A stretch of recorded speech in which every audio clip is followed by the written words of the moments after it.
بہت سے لوگ کام کرنے سے بھاگتے ہیں، بچتے ہیں، اور اس کی بجائے وہ دوسروں پہ بوجھ بن جاتے ہیں،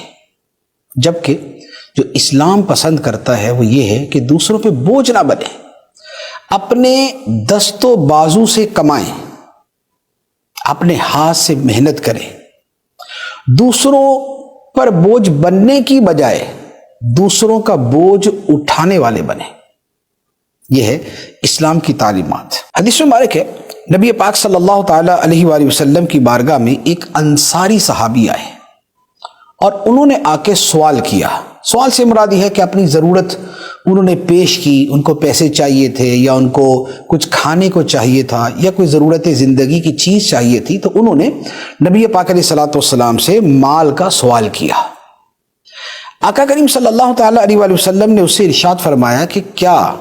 تمہارے گھر میں کوئی سامان ہے؟ تو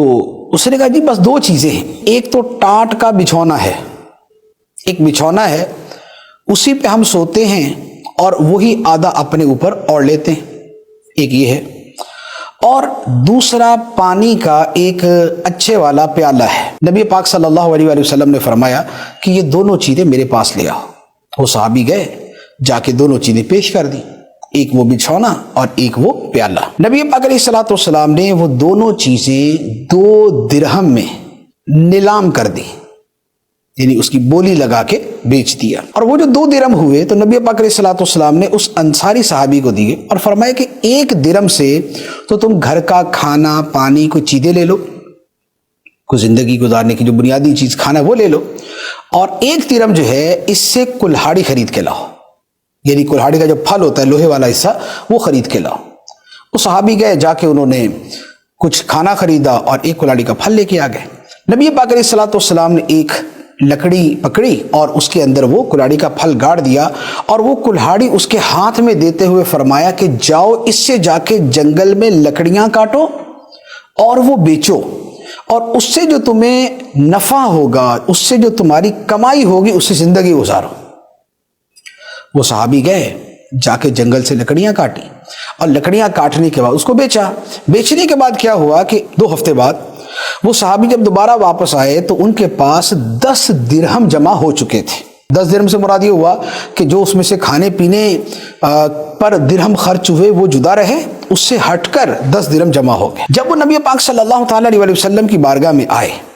تو آقا کریم صلی اللہ تعالی علیہ وسلم نے بڑی خوبصورت بات ارشاد فرمائی۔ فرمایا کہ یہ محنت کی کمائی تمہارے لیے کہیں بہتر ہے اس بات سے کہ تم لوگوں سے مانگتے پھرو اور قیامت کے روز تمہارے چہرے پر بھیک مانگنے کا داغ ہو۔ یہ ہے نبی پاک صلی اللہ تعالی علیہ وآلہ وسلم کی تعلیم اور حکمت، کہ ہاتھ نہیں پھیلانا، بھیک نہیں مانگنی، دوسروں پہ بوجھ نہیں بننا، بلکہ جس منیمم لیول پہ بھی جا کر کچھ کیا جا سکتا ہے وہاں جا کے محنت کر لی جائے، بھلے جنگل سے لکڑیاں کاٹ لی جائیں، یا آج کے زمانے کے اعتبار سے کہیں تو بھلے ٹھیلا لگا لیا جائے،